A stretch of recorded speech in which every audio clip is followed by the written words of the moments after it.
देखो ज़रा, last lecture में हमने गॉस का नियम निपटा दिया था, और गॉस के नियम जब पढ़ाया था तो उसके ऊपर लिखा भी था हमने वेरी वेरी इंपॉर्टेंट, क्योंकि गॉस के नियम में, गॉस का नियम तो है ही है, वो एक लाइन का स्टेटमेंट, उसका प्रूफ, उसके साथ साथ गॉस के नियम में 3-4 अनुप्रयोग आते हैं।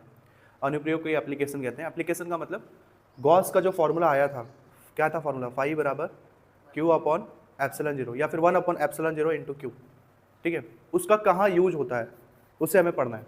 3-4 एप्लीकेशंस हैं, वो सारे एप्लीकेशंस अगर क्वेश्चन बनेंगे, आपके डेरिवेशन आते हैं, तो वो सीधा आएगा 5 नंबर में। इस पे न्यूमेरिकल्स भी बनते हैं, न्यूमेरिकल बनने की चांसेस भी बहुत ज़्यादा होती है, और सिंपल है, एकदम आसान है। जितने भी एप्लीकेशन गॉस में है, मैं बस 3 स्टेप बता रहा हूँ, वो 3 स्टेप फॉलो कर लोगे, आपके लगभग सारे एप्लीकेशन निपट जाएंगे गॉस के।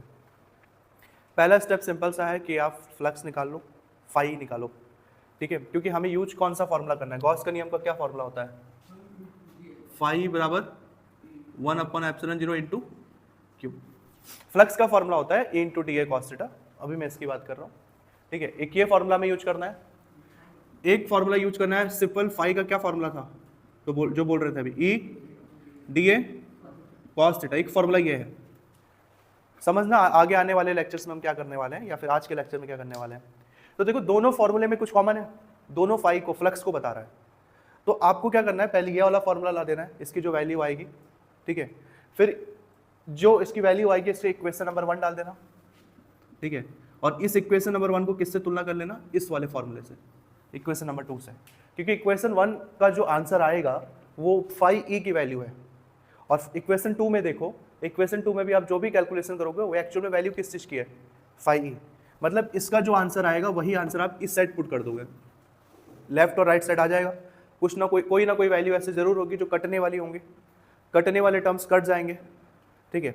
और एक और चीज जो मैंने इस चैप्टर के स्टार्टिंग में तुम्हें बेसिक्स बताए थे, 3 आवेश घनत्व के बारे में बताया था, रेखीय आवेश घनत्व, पृष्ठीय आवेश घनत्व, आयतन आवेश घनत्व, उनका यूज अब करना है हमें।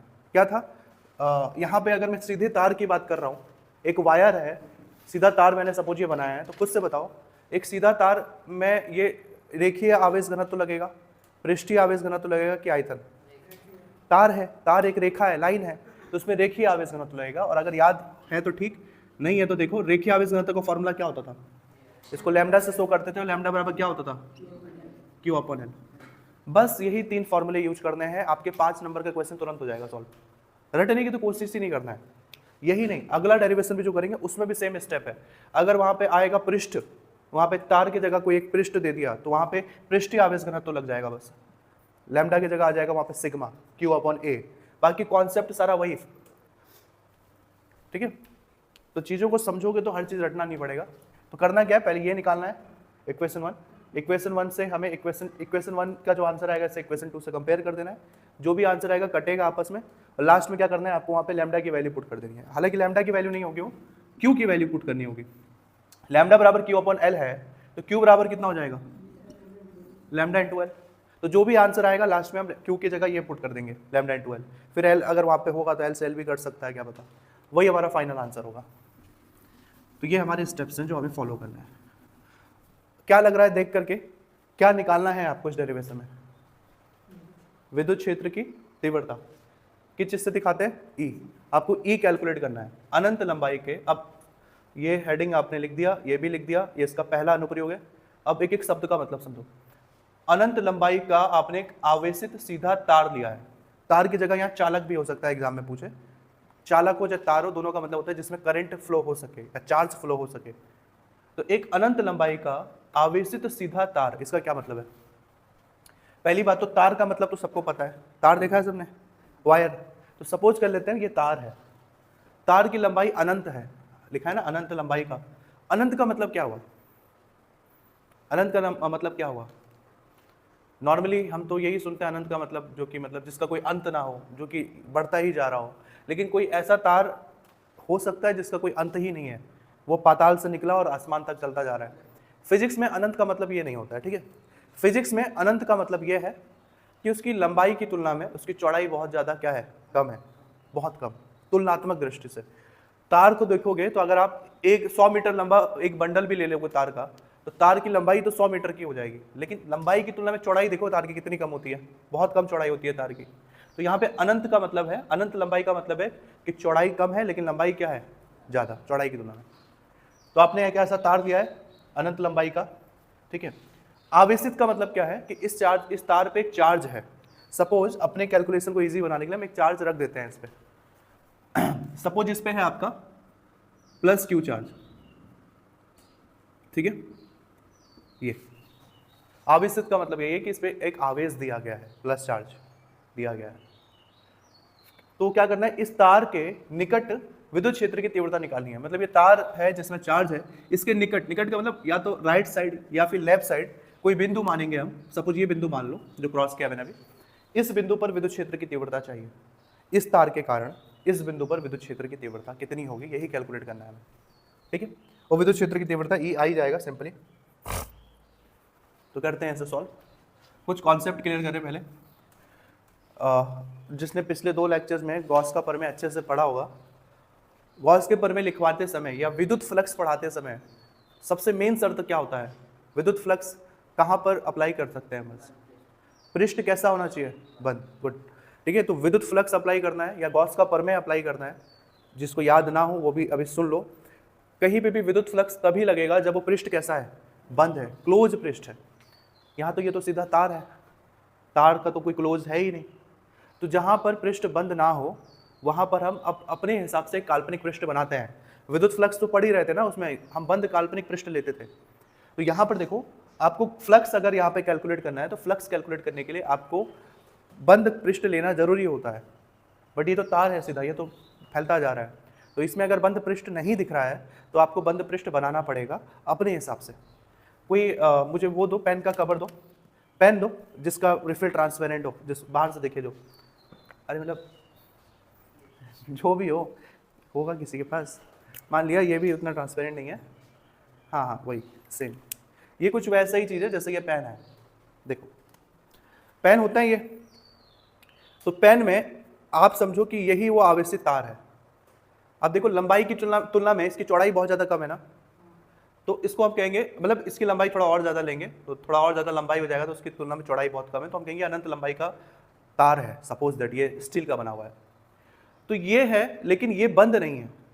इसको बंद करने के लिए, क्योंकि हमें फ्लक्स कैलकुलेट करना है, इससे निकलने वाला है, इस पर प्लस चार्ज है, ये प्लस चार्ज है इस पर बहुत सारे, प्लस क्यू चार्ज। अब हमें फ्लक्स कैलकुलेट करना है तो इसको हमें बंद करना पड़ेगा, तभी हम इसमें से निकलने वाला फ्लक्स कैलकुलेट कर पाएंगे। ये एक्चुअल में एग्जिस्ट नहीं करेगा, बस कैलकुलेशन करने के लिए हम उसको एक बंद पृष्ठ में बंद करेंगे। तो किसी तार को बंद करने के लिए सबसे परफेक्ट आकृति क्या हो सकती है, आयत, वर्ग, वृत्त या बेलन। बेलन, ठीक है, क्योंकि ये रिफिल कैसा है, बेलनाकार है, सिलेंडर की तरह है, सिलेंड्रिकल शेप में लगभग। तो वैसे ही हम इसको एक बेलनाकार पृष्ठ से कवर करेंगे। तो देखो इसी तार को हम एक बेलनाकार पृष्ठ से कवर करेंगे। देखो ये बेलनाकार पृष्ठ कैसा है, बेलन तो खैर सबने देखा ही है, मार नहीं खाया होगा सौभाग्य से। देखो एक बेलन के अंदर मैं इसको कवर कर दूंगा, जो भी मैं गॉसियन पृष्ठ लूंगा। ये अभी बता रहा हूँ गॉसियन पृष्ठ क्या है।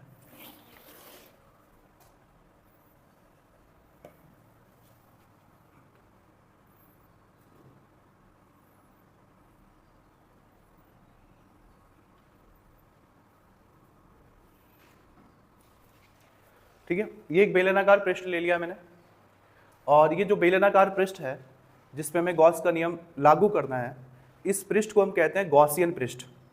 गाउसियन पृष्ठ, गाउसियन पृष्ठ मतलब जो चालक को कवर करती है। ये जो पृष्ठ होता है ये एक्चुअल में एग्जिस्ट नहीं करता है, ये काल्पनिक है, हम बस कैलकुलेशन करने के लिए इसको बनाएंगे। और फिजिक्स में जो भी स्ट्रक्चर काल्पनिक हो उसको हम कैसे बनाते हैं, डॉटेड लाइन से शो करते हैं। ठीक है, तो मैं इसको डॉट डॉट डॉट डॉट कर दूंगा। ये बस शो कर रहा है कि ये पृष्ठ एक्चुअल में नहीं है, ये कैसा है, काल्पनिक पृष्ठ है। और इस पृष्ठ को क्या नाम देते हैं, जो गॉस के नियम को पालन करने के लिए हम बनाते हैं अपनी मर्जी से, इसे कहते हैं गाउसियन पृष्ठ। ठीक है, गाउसियन पृष्ठ। ठीक है, 100 पे बड़ी की मात्रा होना चाहिए मेरे ख्याल से।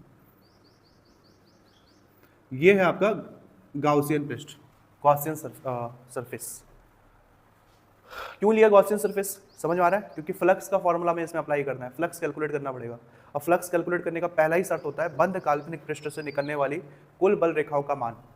ठीक है, विद्युत बल रेखाओं का मान। तो पहले तो आपने पृष्ठ बंद ही नहीं था, अब आपने बंद कर लिया गॉसियन पृष्ठ बना करके। अब इस गॉसियन पृष्ठ से कुछ दूरी पर हमें विद्युत क्षेत्र की तीव्रता कैलकुलेट करनी है, क्योंकि सवाल में साफ साफ लिखा है कि ये तार है, आवेशित तार, इससे निकट विद्युत क्षेत्र की तीव्रता कैलकुलेट करनी है। मान लेते हैं इससे इतनी दूरी पर, जो गॉसियन पृष्ठ हमने जितना लिया है उतना ही लेंगे हम। तो दूरी को नॉर्मली हम फिजिक्स में किस चीज से दिखा रहे हैं हर बार? आर, ठीक है। डिस्टेंस को नॉर्मली हम स्मॉल आर से ही शो कर रहे हैं। तो स्मॉल आर पर डिस्टेंस पर एक बिंदु मान लो, ये बिंदु P है, और इसी बिंदु पर हमें क्या कैलकुलेट करना है? विद्युत क्षेत्र की तीव्रता। एक्चुअल में हमें पूरे तार के कारण निकालना है, पूरे गॉसियन सरफेस के कारण निकालना है, बट मैंने कल भी बताया था, परसों भी बताया था, फ्लक्स कभी भी निकालना है तो पहले छोटे एरिया में से निकलने वाला फ्लक्स निकालना है। छोटे एरिया से निकलने वाला फ्लक्स निकल गया तो चुपचाप आप इंटीग्रेशन कर दोगे तो पूरे बड़े एरिया से निकलने वाला या बड़े सरफेस से निकलने वाला फ्लक्स आ जाएगा। तो पहले छोटे हिस्से से निकलने वाला फ्लक्स, मतलब अगर ये गॉसियन सरफेस है तो इस गॉसियन सरफेस के एक छोटे से भाग, इसका हम छोटा सा भाग लेंगे, जिसको मैंने लास्ट लेक्चर में समझाया भी था। छोटे से भाग को इंग्लिश में स्मॉल एलिमेंट कहते हैं, या फिर हिंदी में क्या कहते हैं हम? स्वल्पांश या फिर अल्पांश कहते हैं। तो आपको फ्लक्स कैलकुलेट करना है पहले छोटे से हिस्से से निकलने वाला। जब छोटे से हिस्से से निकलने वाला फ्लक्स कैलकुलेट हो जाएगा तो पूरे पृष्ठ का, गॉसियन पृष्ठ का भी हम फ्लक्स कैलकुलेट कर लेंगे। अभी तक डायग्राम में मैंने जो भी बनाया समझ में आया? एक तार है, तार को नीचे डॉट डॉट और ऊपर डॉट डॉट करने का मतलब है कि ये लंबा है, हो सकता है भी और भी लंबा, ऐसा नहीं है कितना ही लंबा है। अभी जितना भी लंबा है, इस तार की लंबाई मान लो कितनी है? लंबाई को, लेंथ को तो एल से ही शो करते हैं। अभी जितना ही लंबा है, मान लो कि तार की लंबाई एल है, अब मान लिया कि इसका आवेश घनत्व तो कितना है, इस पे प्लस क्यू चार्ज है और आवेश घनत्व तो कितना है? प्लस लैम्डा, क्योंकि आपको पता है रेखीय आवेश घनत्व को लैम्डा से दिखाते हैं, पहले पढ़ा चुका हूँ। फिर आपने इसको गॉसियन सरफेस में कवर किया, फिर इस तार के एक बिंदु से, तार से आपने आर दूरी पर एक बिंदु P लिया, इसी बिंदु पर आपको एक निकलने वाला फ्लक्स कैलकुलेट करना है और विद्युत क्षेत्र की तीव्रता भी कैलकुलेट करेंगे। तो इस P को मैं ना भी लिखूँ तो चलेगा, या फिर इधर छोटा सा P लिख देता हूँ, हालांकि नहीं भी लिखूँ तो चलेगा P। ओके, अब इतना डायग्राम फिक्स है, सब कुछ समझ में आ गया इतना। अब देखो हमें फ्लक्स निकालना है, लास्ट लेक्चर में भी समझाया था फ्लक्स कैसे निकाला जाता है। नहीं याद आ रहा है तो फिर से देखो लास्ट टाइम फ्लक्स कैसे निकालते हैं, E D A cos theta. छोटे हिस्से, ये छोटा हिस्सा लिया है डी ए, तो आपको फ्लक्स भी क्या निकलेगा? छोटा। तो फ्लक्स निकालने के लिए आपको ई और डी ए लेना पड़ता है, ठीक है। कल के लेक्चर में मैंने समझाया था, जो हमने फ्लक्स पढ़ा था, जिसमें हमने गॉस के नियम की उपपत्ति पढ़ी थी, प्रूफ पढ़ा था, उसमें मैंने बताया था कि जो ई है ना विद्युत क्षेत्र, ये हमेशा लेफ्ट टू राइट चलते जाता है। ये विद्युत क्षेत्र कल मैंने ड्रॉ करके भी बताया था इसके ऊपर, ये विद्युत क्षेत्र एक्चुअल में लेफ्ट टू राइट ऐसे चलता जाता है, ऐसे हम मान लेते हैं कि विद्युत क्षेत्र की डायरेक्शन है, और ये विद्युत क्षेत्र के अंदर ये रखा हुआ है गॉसियन सरफेस, ठीक है। तो विद्युत क्षेत्र की दिशा आप सीधा हमेशा जो भी एप्लीकेशन सॉल्व करोगे उसमें हमेशा कहाँ रखोगे? Left to right. ये विद्युत क्षेत्र, जैसे कि इस छोटे से हिस्से से निकलने वाला मुझे ई भी पता करना है, डी ए भी पता करना है, ठीक है। तो इसमें विद्युत क्षेत्र किस दिशा में होगा? सीधा ही, ठीक है। हम यहाँ तो चाहे तो बना सकते हैं इसकी विद्युत क्षेत्र की दिशा की ऐसे ऐसे जा रहा है, बट नहीं बनाते हैं क्योंकि इससे डायग्राम और ज़्यादा कॉम्प्लिकेटेड हो जाता है। बस ये चीज़ दिमाग में रखना है कि विद्युत क्षेत्र इसी दिशा में जा रहा है, इतना दिमाग में फिट हो सकता है कि गॉसियन सरफेस है, वहाँ बना नहीं रहा है क्योंकि हमें डायग्राम साफ सुथरा चाहिए। बस दिमाग में रखना है कि विद्युत क्षेत्र की दिशा ये है, ठीक है। हमें सिर्फ इतना ही गॉसियन सरफेस नहीं लेना है, और भी सरफेस ले सकते हैं हम चाहे तो सॉल्व करने के लिए। अब देखो तार के निकट हमने विद्युत क्षेत्र की तीव्रता निकाली है, तो तार के निकट दाएं या बाएं भी हो सकता है, लेकिन तार के निकट ऊपर और नीचे भी हो सकता है, ठीक है। तो आप चाहो तो एक गॉसियन सरफेस यहाँ पे भी ले लो, चाहो तो, हालांकि ऊपर और नीचे लूंगा मैं, आंसर उसका 0 ही आएगा। क्यों आएगा समझ जाओगे अभी। मान लिया कि मैंने एक गॉसियन सरफेस यहाँ पे भी ले लिया, ठीक है, ये एक गॉसियन सरफेस मैंने यहाँ पे भी ले लिया, हालांकि आंसर इसका 0 ही आना है। क्यों आना है वो खुद ही समझ जाओगे। एक ऊपर की तरफ ले लिया गॉसियन सरफेस, एक गॉसियन सरफेस तो ही है, वो जो स्मॉल एलिमेंट लेना था ये, ठीक है, क्योंकि निकट का मतलब कुछ भी हो सकता है, यही थोड़ी नहीं कहा कि इधर ही होना चाहिए। मैंने ले लिया 3 जगह। अब ऊपर जो नीचे लिया है ना, इसकी वैल्यू 0 आएगी। क्यों आएगी अभी तुरंत समझ जाओगे। तो अब देखो एंगल की वजह से 0 आएगी। अब देखो हमें फ्लक्स निकालने के लिए, अब सब कुछ हमने ले लिया है, स्मॉल एलिमेंट्स भी हमने ले लिए।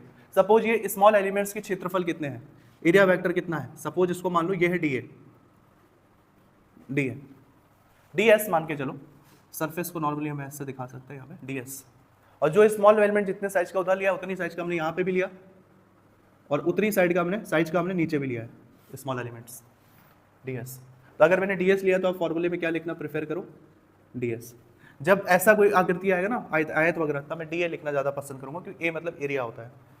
यहाँ पे भी सरफेस की बात हो रही है बस।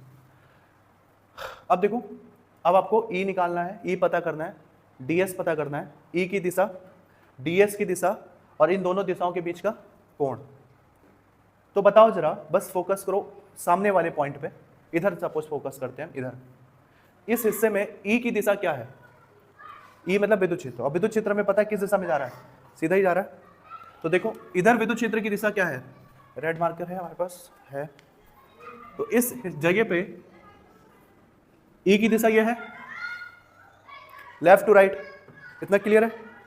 ऊपर भी आओ, ऊपर भी ई की दिशा क्या है, ये डी एस अभी के लिए मिटा रहा हूं, ऊपर भी ई की दिशा यही रहेगी, क्योंकि विद्युत क्षेत्र तो मैंने पहले ही बता दिया कि आपका प्लस चार्ज सीधा ही निकल रहा है, ऐसे में जा रहा है। नीचे भी आ जाओ, इधर भी विद्युत क्षेत्र की दिशा क्या होगी, यही होगी, क्योंकि विद्युत क्षेत्र तो ऐसे ही जा रहा है। तो आप ऊपर नीचे कोई भी पोजीशन ले लो, ई की डायरेक्शन तो सेम ही दिख रही है, ये विद्युत क्षेत्र तो सेम ही है, ठीक है।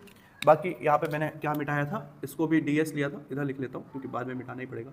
डी एस छोटा सा लिखा है, देखेगा नहीं क्या पता, डी एस का मतलब छोटा सा एरिया।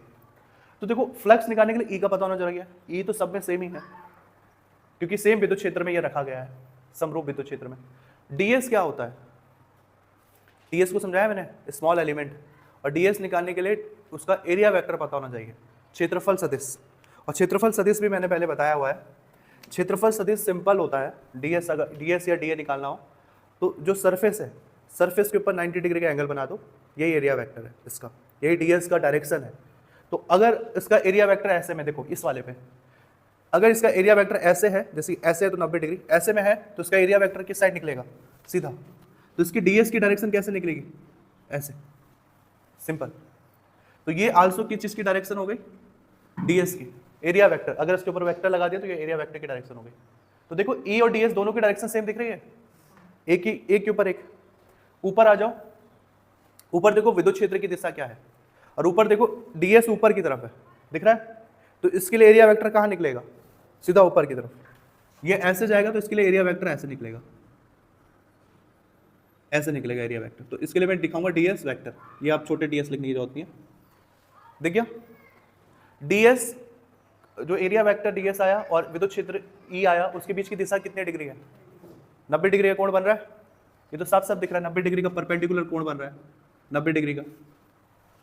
आगे नीचे आओ, ई की दिशा तो हमने फिक्स मान ली है, उधर ही जा रही है। फिक्स माना इसलिए क्योंकि समरूप विद्युत क्षेत्र में रखा है।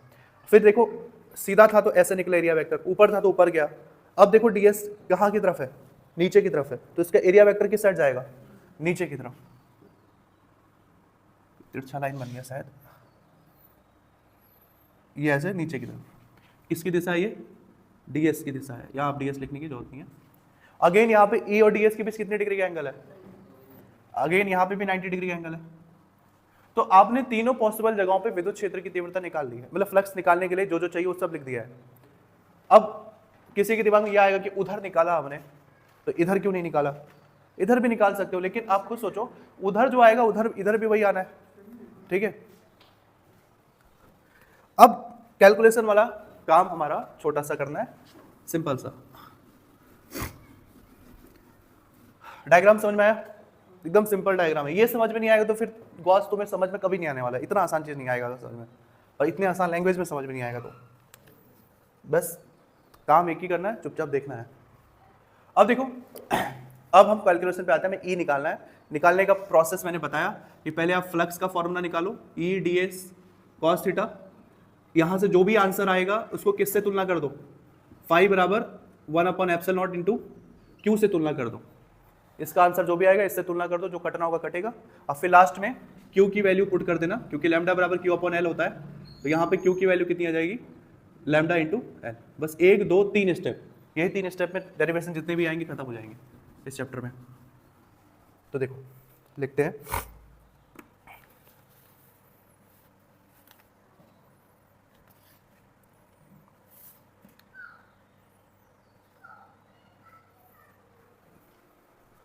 लिखो यहाँ पे, देखो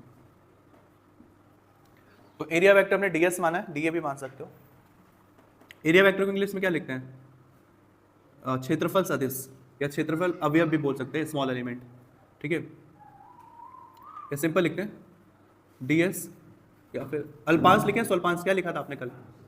अल्पांश, अल्पांश स्मॉल एलिमेंट ds से होकर गुजरने वाला या उससे संबद्ध या फिर जाने वाला फ्लक्स, फ्लक्स, ठीक है। तो देखो जरा, फ्लक्स को किस चीज से दिखाते हैं? फाई से, और अल्पांश से निकाल रहे हैं तो d फाई हो जाएगा। अब फ्लक्स हमने 3 जगह कैलकुलेट किया, हम किसी को भी मान के चल सकते हैं। माना इससे निकलने वाला फ्लक्स हम निकाल रहे हैं, इस एरिया से निकलने वाला फ्लक्स, तो इसको मान लेते हैं। तो कितना हो जाएगा? फ्लक्स का फॉर्मूला क्या होता है? दिमाग में फिट रखो, d फाई बराबर E dA cos theta, dA या फिर यहाँ पे ds लिखा है तो ds ही लिख लो। इसी को अप्लाई करना है। तो अभी कौन सा केस ले लें? ऊपर वाला लेते हैं, फिर ये वाला लेते हैं, फिर नीचे वाला ले लेते हैं, एक एक करके। ऊपर वाले केस पे देखो ध्यान से, d फाई बराबर E, विद्युत क्षेत्र तो सेम ही है तीनों में, तो E का तो E रहेगा ऊपर वाले एलिमेंट में। एरिया वेक्टर वहां पे भी हमने क्या लिया है? ds ही लिया है, तो इसको भी ds ही लिखेंगे। मेन है ये एंगल, यही एंगल चेंज होगा, cos।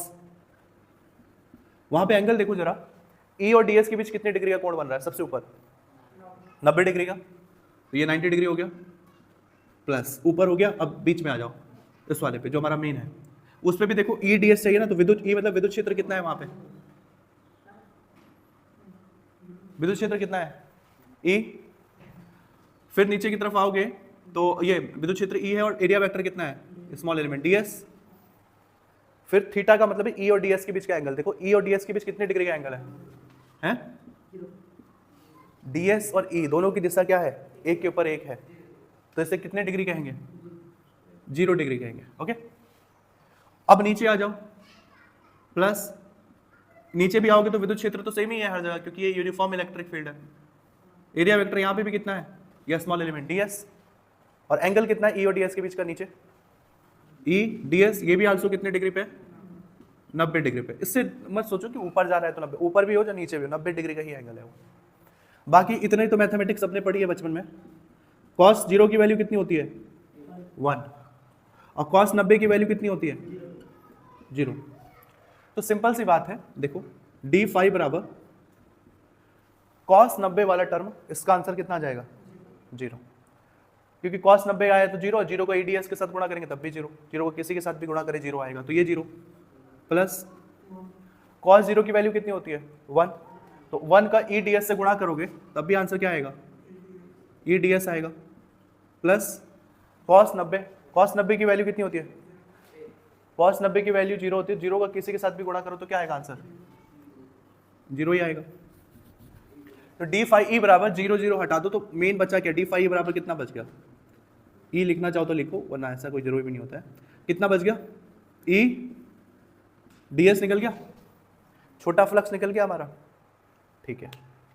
अब मैंने क्या बताया, जब भी छोटा फ्लक्स निकलता है तो हम इसको क्या करते हैं? मतलब छोटे हिस्से से निकल, मतलब आपने 3 एलिमेंट तो लिए थे स्मॉल एलिमेंट, ऊपर और नीचे वाले से कोई फर्क ही नहीं पड़ा, क्योंकि वहां से फ्लक्स कुछ भी नहीं है, 0 हो जा रहा है एंगल 90 डिग्री होने की वजह से। तो इस छोटे से हिस्से से वाला निकलने वाला फ्लक्स इतना है। अब आप इस छोटे से हिस्से से इंटीग्रेट करके बड़े हिस्से से निकलने वाला फ्लक्स निकालोगे। उसके लिए सोचो, अगर हमें पूरे बड़े हिस्से, मतलब ये पूरा गॉसियन सरफेस से निकलने वाला फ्लक्स निकालना है, तो मैं इसको इंटीग्रेट करूंगा। इंटीग्रेट को हिंदी में कहते हैं जोड़ना, समाकलन मैथ में कहते हैं, नॉर्मल हिंदी में हम इंटीग्रेट का मतलब कहते हैं जोड़ना। जब मैं इतने छोटे से हिस्से को जोड़ते जोड़ते जोड़ते जोड़ते बढ़ते जाऊं तो फाइनली कैसा स्ट्रक्चर मुझे मिलेगा? आ रहा है समझ में? फुटबॉल देखा है सबने? फुटबॉल में ऐसे डायमंड वाले शेप बने रहते हैं, देखा है? किसी में ब्लैक और व्हाइट होता है, किसी में ब्लू और व्हाइट, किसी में रेड और ब्लू। फुटबॉल में कुछ ऐसे शेप होते हैं, हालांकि इससे खूबसूरत होता है फुटबॉल, मैंने तो बहुत उल्टा सीधा वो बना दिया। फुटबॉल में ऐसे बहुत सारे शेप होते हैं, और सारे डायमंड के जैसा जो स्ट्रक्चर होता है लगभग same he shape and size का होता है। तो फुटबॉल में अगर मैं किसी एक हिस्से को काट के अलग कर दूं, ठीक है, काट के अलग कर दूं तो उसको कहेंगे डिफरेंशिएशन, और उसी हिस्से को मैं सेम जोड़ता चला जाऊं तो फाइनली वो क्या कहलाएगा, इंटीग्रेशन।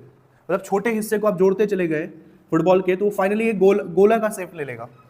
वैसे ही मैं यहाँ पे इस ds को जोड़ता चला गया ना, ये ds ये ds ये ds ये ds, तो ये फाइनली क्या बन जाएगा, एक ये बन जाएगा एक बेलन। ठीक है, ये ds था, ये छोटा सा ds, आपने इसी हिस्से को जोड़ते चले गए जोड़ते चले गए जोड़ते चले गए जोड़ते, इंटीग्रेट का मतलब यही होता है कि आप जोड़ते चले गए, फाइनली ये क्या बन जाएगा, जोड़ जोड़ के बेलन बन जाएगा। तो जब क्षेत्रफल की बात आएगी ना, इसमें इंटीग्रेशन करेंगे तो वहां पर हम बेलन का क्षेत्रफल लिखेंगे, क्योंकि ये बेलन बन चुका है। अभी इसकी जरूरत नहीं पड़ेगी, अभी 1 मिनट बाद पड़ेगी इसकी जरूरत। तो आप सिंपल सा संपूर्ण गॉसियन पृष्ठ से निकलने वाला फ्लक्स निकालोगे, या कुल फ्लक्स कैलकुलेट करोगे। कुल फ्लक्स के लिए क्या करोगे आप, कुल फ्लक्स कैसे निकलेगा, जब डी फाई का क्या करोगे, समाकलन करेंगे डी फाई का बराबर E D S cos theta, तो इसकी वैल्यू 1 आ गई हो तो पता ही है हमें। इसका समाकलन करेंगे, इंटीग्रेशन करेंगे। बाकी आपको इंटीग्रेशन पहले भी बताया है, इंटीग्रेशन सिर्फ किसका करते हैं, जो छोटा वाला टर्म होता है, जो डी के फॉर्म में होता है। ठीक है, जो कांस्टेंट है या जो खुद बड़ा है पहले से, उसका हम नहीं करते इंटीग्रेशन। तो देखो ई डी एस में से किसका इंटीग्रेशन करूंगा, छोटा कौन है, ds, तो ds का इंटीग्रेशन करूंगा, e बाहर आ जाएगा। तो आपको ऐसे लिखना तो ऐसे लिखो, या फिर इसी चीज को डायरेक्ट लिख सकते हो, इसी चीज को डायरेक्ट लिख सकते हो। तो e ds, ठीक है, इंटीग्रेशन। लेफ्ट साइड में इससे पहले भी एक आध बार बोल चुका हूं, लेफ्ट साइड सबसे आसान होता है इंटीग्रेशन करना फिजिक्स में। लेफ्ट साइड कोई टेंशन ही नहीं है। डी फाई का इंटीग्रेशन कितना आ जाएगा, फाई, डी डब्ल्यू का इंटीग्रेशन आएगा डब्ल्यू, डी वी का इंटीग्रेशन आएगा वी। लेफ्ट साइड सिंपल वही टर्म आ जाएगा, मतलब डी का मतलब है छोटा, डी हटा दोगे तो टर्म बड़ा हो गया, फ्लक्स हो गया। तो लेफ्ट साइड इंटीग्रेशन कितना आ गया, सिंपल फाई, ऊपर बचा ई। डीएस के इंटीग्रेशन का मतलब क्या हुआ, डीएस का इंटीग्रेशन का मतलब हुआ कि वो छोटे से एरिया को, स्मॉल एलिमेंट को अगर मैं जोड़ता चला गया तो क्या बनेगा, कौन सा स्ट्रक्चर आएगा, एक बेलन आएगा। और जब बेलन पूरा स्ट्रक्चर ले लेगा ना, तो हमें डीएस की इंटीग्रेशन का मतलब है यहाँ पे कि हमें बेलन का क्षेत्रफल लिखना पड़ेगा। याद नहीं होगा अब तक, याद है बेलन का क्षेत्रफल कितना है, बस बेलन का क्षेत्रफल 2 पाई आर एल होता है, इसीलिए मैं नहीं पूछ रहा था, 2 पाई आर एल होता है बेलन का क्षेत्रफल। 10th पास किया, जवाना हो गया ना। तो डीएस का मतलब है, डीएस के इंटीग्रेशन का मतलब है यहाँ पे जोड़ जोड़ के एक बेलन बनेगा, और बेलन का क्षेत्रफल कितना होता है, 2 पाई आर एल। ठीक है, 2 और पाई तो कांस्टेंट है, 2 तो अंक है, पाई की वैल्यू भी फिक्स होती है। आर क्या है, जितनी दूरी पर आप निकाल रहे हो, जो आपने दूरी रखी है आर, और एल है लंबाई कितनी ली है आपने। ठीक है, ये 2 पाई आर एल आया कैसे, मैं यहाँ पे हिंट करके लिख देता हूँ ताकि घर पे कंफ्यूजन ना हो। चूंकि इसके बगल में लिख देना, चूंकि इंटीग्रेशन डीएस का क्या मतलब होता है, इंटीग्रेशन डीएस का मतलब होता है बेलन का क्षेत्रफल, बेलन का क्षेत्रफल, और बेलन का क्षेत्रफल कितना होता है, 2 पाई आर एल। ये हिंट वाला काम है, इसके बगल में लिख देना जब शुरू में प्रैक्टिस करोगे। एग्जाम में नहीं भी लिख के आओ तो चलेगा, एग्जामिनर ने इतना मैथ पढ़ा होगा कि डीएस का इंटीग्रेशन का आंसर उसको पता है। फाई आ गया, मैंने स्टार्टिंग में बताया 3 स्टेप फॉलो करना है। पहला स्टेप काम हो गया हमारा, पहले निकालना है फाई इस फॉर्मूले से, E D A cos theta से, तो उसी को फॉलो करके हमारा फाई निकल गया, डी फाई निकला, फिर डी फाई से हमने फाई निकाला। ठीक है, अब जो भी आंसर आया इस फाई से, उसको किससे तुलना करना है, इसको तुलना करना है गॉस के परमे वाले से, 1/ε0 इंटू क्यू से, इससे तुलना कर देना है। तुलना करने के बाद हमें निकालना क्या है, ई निकालना है, विद्युत क्षेत्र की तीव्रता, और लास्ट स्टेप में जाके हमें ये वाली वैल्यू पुट कर देनी है जो रेखीय आवेश घनत्व की वैल्यू होती है लास्ट स्टेप में। तो आपको लिखना है गॉस के परमे से, फ्रॉम गॉस थ्योरम, हमें पता है क्या होता है गॉस थ्योरम। इसको इक्वेशन डालना है तो इक्वेशन 1 डाल देते हैं इक्वेशन, क्योंकि बचपन में तुम्हें इक्वेशन डालने में बड़ा मजा आता होगा। समीकरण 1। अगला देखो, अब इसको किससे तुलना करना है, गॉस परमे से, गॉस के थ्योरम से, गॉस के परमे से। क्या है गॉस का परमे, बोलो, क्या है, फाई ई बराबर 1 upon epsilon not into Q. किसी बंद पृष्ठ से संबद्ध जो फ्लक्स होता है वो आवेश का 1/एप्सिलॉन नॉट गुना होता है। इसको किससे तुलना कर लेना है, इक्वेशन 1 वाला जो फाई आया, इससे इक्वेशन 2 डाल दो, इक्वेशन 2 डाल दिया। अब ध्यान से देखो, इक्वेशन 1 भी फाई की आंसर है, इक्वेशन 2 भी फाई का आंसर है, ये भी फाई को शो कर रहा है, ये भी फाई को शो कर रहा है, मतलब ये दोनों एक ही जैसा है। आप इन दोनों की तुलना कर सकते हो, एक दूसरे के बराबर रख सकते हो। तो आप सिंपल रख दोगे from equation 1 and 2, from equation 1 and 2। इसे हिंदी में लिख भी सकते थे, by equating value of equation 1 to value of equation 2, या फिर समीकरण 1 की समीकरण 2 से तुलना करने पर। इतना टाइम नहीं है, ठीक है, 12th की डेरिवेशंस में इतना टाइम नहीं मिलेगा, तो जितना शॉर्टकट हो उतना शॉर्टकट लिखो। इक्वेशन 1 और इक्वेशन 2, इक्वेशन 1 भी फाई की वैल्यू है, इक्वेशन 2 भी फाई की वैल्यू है। तो इक्वेशन 1 क्या है, फाई ई बराबर कितना आ रहा है, ई ब्रैकेट में 2 पाई आर एल। इक्वेशन 2 क्या है, आल्सो फाई ई बराबर, देखो तो फाई ऑलरेडी लिखा है, तो फाई बराबर क्या है, 1 upon epsilon not into Q. चूंकि फाई इसके इक्वल है और आल्सो फाई इसके भी इक्वल है, तो ऐसे केस में ये दोनों वैल्यू भी आपस में क्या हो जाएंगे, इक्वल हो जाएंगे। तो आपको ना ऐसी कभी वैल्यू आए तो जरूरी नहीं है कि आप इस फाई को लिखो, इसको हटा सकते हो, ये आपस में इक्वल हो जाएंगे, ठीक है। तो आपने कर दिया ये ऐसा। अब निकालना क्या था, विद्युत क्षेत्र की तीव्रता। किस चीज से दिखाते हैं विद्युत क्षेत्र की तीव्रता को, ये दिख रहा है यहाँ पे, ई निकाल लो। ई कितना आ गया, ई को अकेला छोड़ो, बाकी जो गुणा में है उसको भाग में चला जाएगा, तो ये 1 अपॉन एप्सिलॉन 0 इंटू क्यू, ये तो ये है। अब ध्यान से देखो, ई के साथ ई निकालना है तो ई के साथ 2 पाई आर एल गुणा में है, दूसरी साइड जाएगा तो भाग में, ऊपर से ये वैल्यू डायरेक्ट कहाँ आ गई, दूसरी साइड नीचे, तो ये 2 पाई आर एल इधर आ गया, तो ये आगे 2 पाई, या फिर इसको अच्छे से लिखना हो तो ऐसे लिखो, ई बराबर 1 अपॉन 2 पाई आर एल, ये पूरा टर्म उठा के मैंने नीचे रख दिया, ये एप्सिलॉन नॉट इनटू हो गया, तुलना कर दिया। फिर मैंने कहा लास्ट स्टेप आपको क्या फॉलो करना है, रेखीय आवेश घनत्व का फॉर्मूला डाल दो, जो कि ये होता है लैम्डा है ना, रेखीय आवेश घनत्व यहाँ पे लैम्डा बराबर क्यू अपॉन एल। तो यहाँ से क्यू बराबर कितना हो जाएगा, लिख दे रहा हूँ, ये एकदम लास्ट स्टेप पे आ गए हम, यहाँ से आंसर आ जाएगा। हमें पता है चूंकि लैम्डा बराबर होता है क्यू अपॉन एल, क्यू बटे एल, इसलिए यहाँ पे क्यू है, तो क्यू बराबर कितना हो जाएगा, क्यू बराबर एल इधर गुणा में आ जाएगा लैम्डा के साथ, तो क्यू बराबर लैम्डा एल। तो ये क्यू की वैल्यू जरा यहाँ रखो, ऊपर भी एल आएगा नीचे भी एल आएगा, एल से एल कट जाएगा, तो देखो क्यू, ये क्यू की वैल्यू यहाँ रख के लैम्डा एल की वैल्यू ऊपर ये आ जाएगा। ये देखना जरा कैमरे पे, ये लास्ट लाइन आएगा कि नहीं, आ जाएगा। देखो ई बराबर 1 अपॉन 2 पाई आर एल एप्सिलॉन 0, ये के साथ लिख दिया, ब्रैकेट गुणा में ही है वैसे भी हो। क्यू की जगह पे क्या रख दिया मैंने, क्यू की जगह पे रख दिया मैंने लैम्डा एल, ऊपर भी लैम्डा दिख रहा है नीचे भी लैम्डा दिख रहा है, लैम्डा से लैम्डा कट गया, जो बचेगा वही फाइनल आंसर है। देखो ऊपर भी लैम्डा एल है नीचे भी एल है, एल से एल गया, बाकी कुछ तो और नहीं है कटने वाला, वही हमारा फाइनल आंसर होगा इसके बाद, ठीक है। इसके बाद देख लेता हूँ कितना जगह बचा है लिखने के लिए, है भी कि नहीं है यार, काम हो जाएगा। देखो लैम्डा से ये एल से एल गया तो क्या बच जाएगा, ई बराबर 1 अपॉन 2 पाई आर है अभी भी। अच्छा, हमें कभी भी ना ये ऐसे पढ़ने की आदत है, 1/4 पाई एप्सिलॉन नॉट, ऐसे पढ़ने की आदत है ना, 4 पाई के बाद एप्सिलॉन, तो उसी को बस हम अरेंज कर रहे हैं, सजा रहे हैं। 2 पाई आर है, आर थोड़ा अटपटा लग रहा है, हमें 2 पाई एप्सिलॉन की आदत है, तो इसको लिख दो 2 पाई एप्सिलॉन, आर तो वैसे भी गुणा में ही है, इसके बाद भले आर लगा सकते हो, आर एल से एल गया और ऊपर क्या बचा लैम्डा, तो ये आंसर आ गया 1 upon 2 pi epsilon naught lambda upon R. ये क्या किया मैंने, देखो हमें फॉर्मूले ऐसे पढ़ने की आदत है ना, 1/4 पाई एप्सिलॉन नॉट क्यू बटे आर, यही होता था विद्युत क्षेत्र की तीव्रता का फॉर्मूला।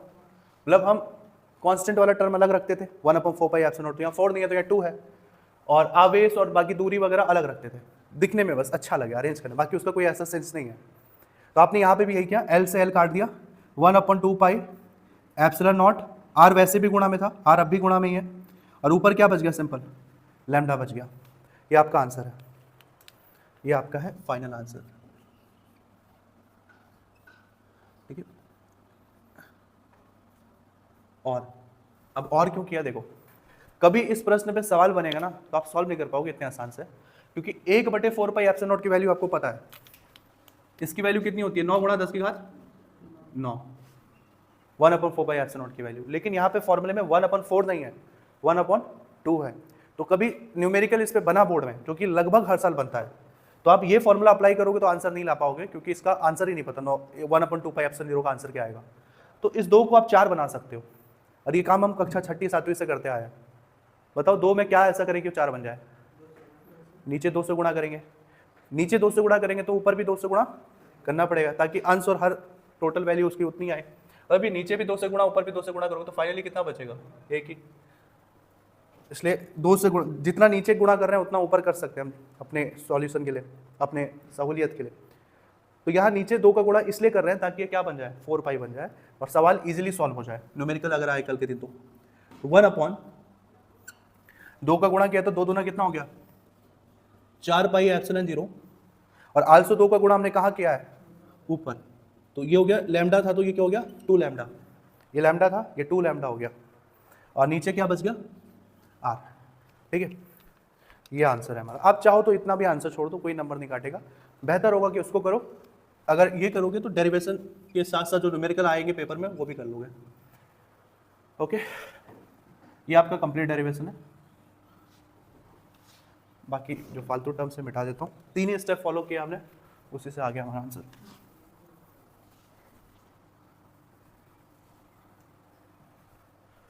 हो गया, कुछ पूछना है तो पूछ लो।